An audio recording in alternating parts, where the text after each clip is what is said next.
Vamos a cambiar de tema. La Corte Suprema rechazó hoy la solicitud de remoción del fiscal Emiliano Arias. Para hablar del tema nos acompaña precisamente el abogado del fiscal Arias, Cristóbal Osorio. Cristóbal, bienvenido a Canal 24 Horas. Muy buenas tardes. Buenas tardes. A ver, ¿se esperaban un fallo con este nivel de contundencia? 11 votos contra 3. Hoy día lo que dictamina la Corte Suprema. ¿Era parte del escenario quizás más optimista que tenían? ¿Lo esperaban? No, no lo esperábamos. O sea, lo único que nosotros hicimos durante estos 3 meses del juicio de remoción, trabajar disciplinadamente, recopilar la mayor cantidad de pruebas para poder acreditar la inocencia de don Emiliano Arias, pero una victoria que, hay que ser sincero, supera las expectativas que uno tiene. ¿Por qué?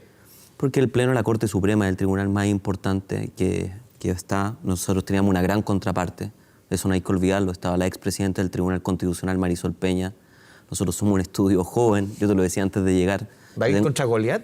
Sí, o sea, yo no te puedo ocultar mi felicidad absoluta. 34 años, primera vez en el Pleno de la Corte Suprema, y nos fue excelente.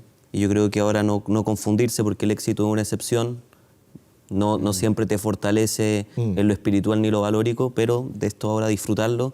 Yo creo que el que debe estar disfrutándolo es don Emiliano Arias de todas maneras. Que sin embargo, él señalaba, se le preguntaba en la conferencia de prensa que entregó, qué iba a ser de él ya restituido en la Fiscalía, en el Ministerio Público. Él aclaraba que hay 2 sumarios pendientes, hay también una investigación penal, por ende todavía no se puede llevar a una definición con respecto a si va a seguir o no, que es justamente lo que se ha establecido. Él fue bien crítico de la requerimiento que hizo la Fiscalía Nacional o el Fiscal Nacional, a quien ha apuntado varias veces con respecto a que era ilegal, arbitrario, y el mismo Fiscal Nacional, Jorge Abot, estuvo hace algunos minutos en conferencia de prensa, se le preguntó si iba a haber un recurso de reposición y dijo, bueno, con esta votación, obviamente hay que acatarla y no van a ir con recurso de reposición. Sí, es que yo creo que se empezó a dar cuenta la Fiscalía Nacional que la solicitud de remoción era muy desprolija. O sea, hay cosas anecdóticas que a nosotros nos pasaron en el procedimiento de remoción.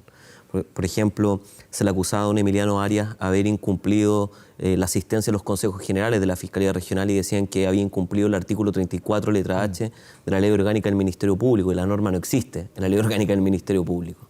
Entonces, nosotros nos enfrentamos con un escrito con mucha desprolijidad, con muchos errores de forma y de fondo, que terminaron dándonos la victoria 11-3. Entonces, a mí no me sorprende que hoy la Fiscalía Nacional quiera pasar la página, olvidar lo que ha ocurrido en este procedimiento de remoción, y yo creo que con el tiempo esto se va a ir... Y ahí puede dar vuelta a la página. ¿Están evaluando, por ejemplo, acciones contra, no se puede en este caso el Ministerio Público, pero sí al Fiscal Nacional? No creo que sea ese el camino. Yo solamente represento a don Emiliano en el procedimiento de remoción, pero yo creo que hay que cuidar las instituciones. El país no está para gustos personales, ni el Fiscal Nacional ni de don Emiliano. Yo creo que hoy lo importante es que la Fiscalía se centre en las investigaciones penales donde verdaderamente existen delincuentes, vamos a decir, o personas que cometen delitos, y que la institución no sea una verdadera forma de perseguir a sus propios funcionarios, que justamente, no es abogado, lo que espera la gente. Pasemos a revisar declaraciones que dio hace algunos instantes el Fiscal Nacional Jorge Abot.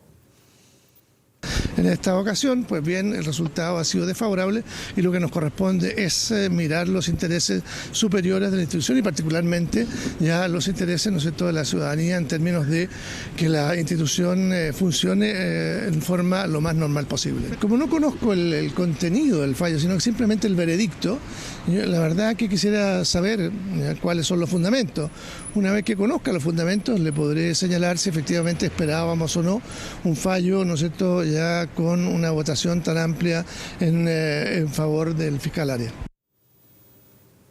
Escuchábamos también dentro de sus declaraciones, abogado, al fiscal nacional que decía, le daremos todo el apoyo necesario para el reintegro del fiscal Arias a sus funciones en Rancagua. En verdad que yo se lo preguntaba a Leila Zapata, una periodista, nuestra colega que lleva mucho tiempo reportando este tema, suena casi irónico después del trato que se han tenido en declaraciones, en entrevistas. Casi te voy a dar todo mi apoyo para tu reintegro. Uno ve de buena primera que la situación quizás del fiscal Arias volviendo al Ministerio Público va a ser insostenible mientras Jorge Abot esté arriba. Pues yo creo que uno lo puede evaluar de 2 formas. De manera personal, como usted lo plantea. Finalmente ver que es insostenible que 2 personas se puedan llevar bien. O por el otro lado, que yo creo que es el más adecuado y el que uno tiene que mandatar a las instituciones, que las instituciones están por sobre las personas. Y yo creo que hoy es el día en que don Jorge Abot llame a don Emiliano Arias y que realmente velen por la Fiscalía Nacional. Yo creo que los problemas que ellos tengan personalmente dan lo mismo, porque son cargos de carácter temporal y lo importante es el mandato constitucional que se establecen en las instituciones. Yo creo que eso hoy, me gusta escuchar lo que dice don Jorge, me parece que es coherente respecto a lo que es un fiscal Pero se nacional. pueden limar asperezas de ese nivel con un llamado telefónico, porque, o sea, se dijeron de todo. Yo creo que sí. Yo creo que las personas cuando tienen conciencia de los deberes que le encomienda la ley tienen que saber superar cualquier tipo de inconveniente. Si no, de lo contrario, no tienen el carácter y no están preparados para llevar a cabo las funciones que le encomienda el constituyente. A mí no me... Yo creo que es lo mínimo. No es algo que debiéramos como valorarlo como una virtud extrema. Es lo que le tenemos que exigir a cualquier autoridad. El 13 de febrero se conoce la sentencia del Pleno de la Corte Suprema, pero evidentemente ahí va a estar todo el detalle para entender los argumentos a favor o en contra de los ministros y ministras. Pero sí ya se sabe que la ministra Rosa María Maggi votó a favor del requerimiento del Ministerio Público, recordando que la ministra Maggi fue justamente la que hizo las primeras indagatorias encargada por la Corte Suprema con respecto a la situación de su defendido, el fiscal regional Emiliano Arias. ¿Cómo interpreta usted que justamente quien estuvo enfrente de las primeras indagatorias al inicio de todo este conflicto haya votado a favor de la idea de remover al fiscal regional? Yo encuentro que está dentro de la libertad deliberativa que tienen los ministros de la Corte Suprema. No solamente ella votó en contra, también lo hizo el ministro Arturo Prado y no me acuerdo la ministra Sandoval también votó en contra. Y yo creo que es natural, son procesos deliberativos, desconozco cuáles son los fundamentos de su voto de minoría, pero una vez que lo lea uno podrá sopesar si se refieren a puntos esencialmente jurídicos o con temas relativos a lo que usted me plantea respecto a la investigación de Rancagua, pero a mí no me parece como algo incómodo o indebido ver ese voto de minoría. Abogado, compara un poco lo que usted nos cuenta acá, un poco su postura respecto a nosotros también nos tocó conversar aquí, cuando el estudio, la mesa estaba allá, Nicolás, con el anterior abogado, sí, José Luis Andrés. Y el discurso era completamente distinto. O sea, él, en buen chileno, pero apuntaba y se tiraba, pero con un hacha contra el fiscal nacional, para usar un lenguaje bien chileno. Y lo veo a usted y es un discurso completamente distinto. ¿Qué pasó en este camino desde mayo hasta ahora en que la defensa del fiscal Arias, obviamente, quizás hay un cambio en los abogados, no sé, pero qué pasó con ese discurso que era pero así tan duro contra la fiscalía y ahora lo veo casi como salgamos del Ministerio Público tomados de la mano? Bueno, ganamos primero. Yo creo que eso cambia, sí, obvio, cambia el carácter a cualquiera. Pero poniéndolo bien frío. No, poniéndolo bien frío. Sí. Mira, poniéndolo bien frío. Nosotros de un inicio, cuando tomamos la defensa de don Emiliano, le comentamos que nosotros no creemos que en las peleas personales. Aquí es un conflicto jurídico. Y ahí ustedes dos van a tomarse la cabeza y decir, no, pero esto es ridículo, esto es claramente un conflicto político. Pero no, era un tema jurídico. Porque lo que se estaba discutiendo finalmente eran dos grandes temas. ¿Cuáles son los límites que tienen los fiscales regionales en sus relaciones con la prensa? Y si están realmente claras las normas que tienen que cumplir los fiscales regionales con la prensa. Y por otro lado, esta entrevista que entregó a La Tercera, que fue uno de los detonantes de varios puntos que quedaron ahí. Claro, pero ese yo creo que es el mejor ejemplo del caso y lo absurdo del caso y que termina con 11 votos a favor de nosotros. Porque siempre se le imputó a don Emiliano el haber dado la famosa entrevista en La Tercera donde se señaló que la ley de pesca era una ley corrupta, según los indicios que se habían obtenido con ocasión de la declaración de prisión preventiva. En el caso de Corpesca, en este caso. Claro, ¿y qué ocurrió ahí? Ocurre que la gran prueba que tenía la Fiscalía Nacional era la resolución de sobreseimiento firmada por el propio fiscal Abbott y por don Andrés Montes, que era el fiscal investigador, sobre ese caso.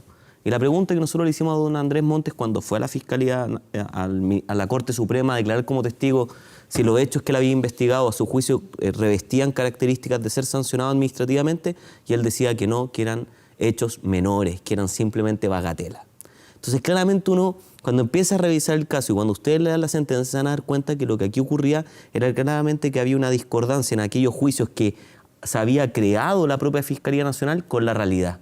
Y que nosotros entendíamos que jurídicamente los hechos se imponen, que se iba a acreditar que había sido sobreseído esa investigación administrativa a La Tercera, que por ejemplo en las entrevistas que dio con ocasión de los incendios del año 2017 también había recibido sanciones menores, que un supuesto uso inadecuado del auto era absoluto y completamente improcedente porque había un propio informe de la Fiscalía Nacional, un informe de auditoría que decía que el auto se había utilizado conforme a las autorizaciones del Ministerio Público. Es muy importante y no directamente ligado, pero puede tener un precedente esta decisión del Pleno de la Corte Suprema con este tipo de casos, con lo que finalmente fueron las resoluciones de la justicia y lo que fue en algún minuto la expresión o opinión que entregaba el fiscal regional Emiliano Arias. Es que lo que yo creo que te está diciendo la Corte es que no quiere recibir bagatela.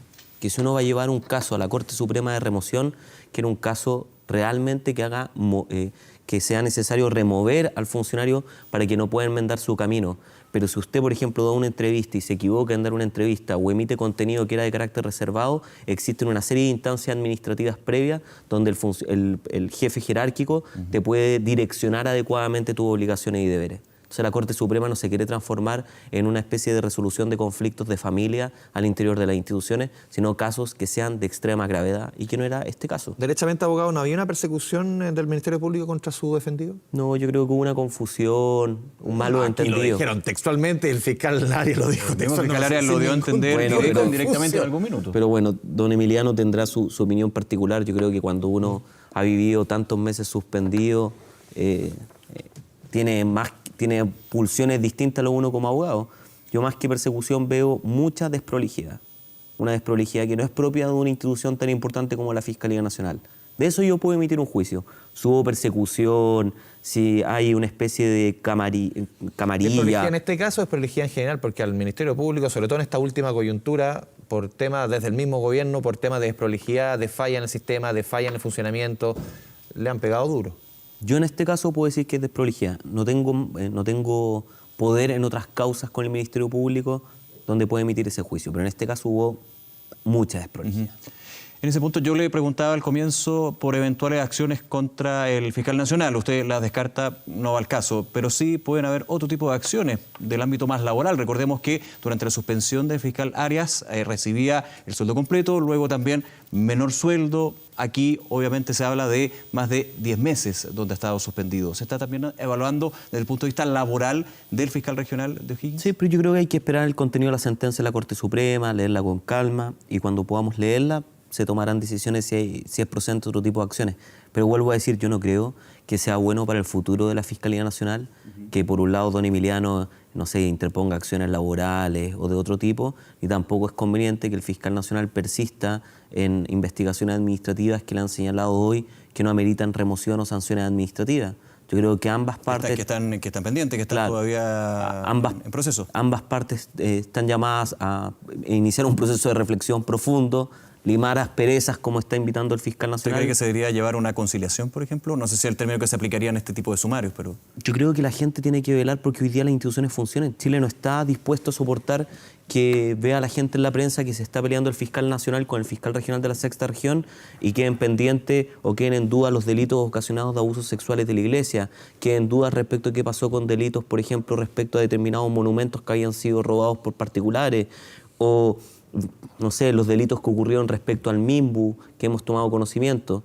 Eso es lo que le importa a la gente. No si don Emiliano Arias tomó su automóvil y fue a pasear con él en algún lugar, o si don Emiliano dio o no dio una entrevista en un diario. No son temas relevantes para la opinión pública.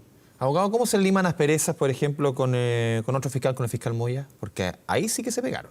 Ahí hubo filtraciones de por medio, de información, o sea, que se entregaba a la prensa, que se iban dando, pero ahí sí que pasamos casi a temas personales.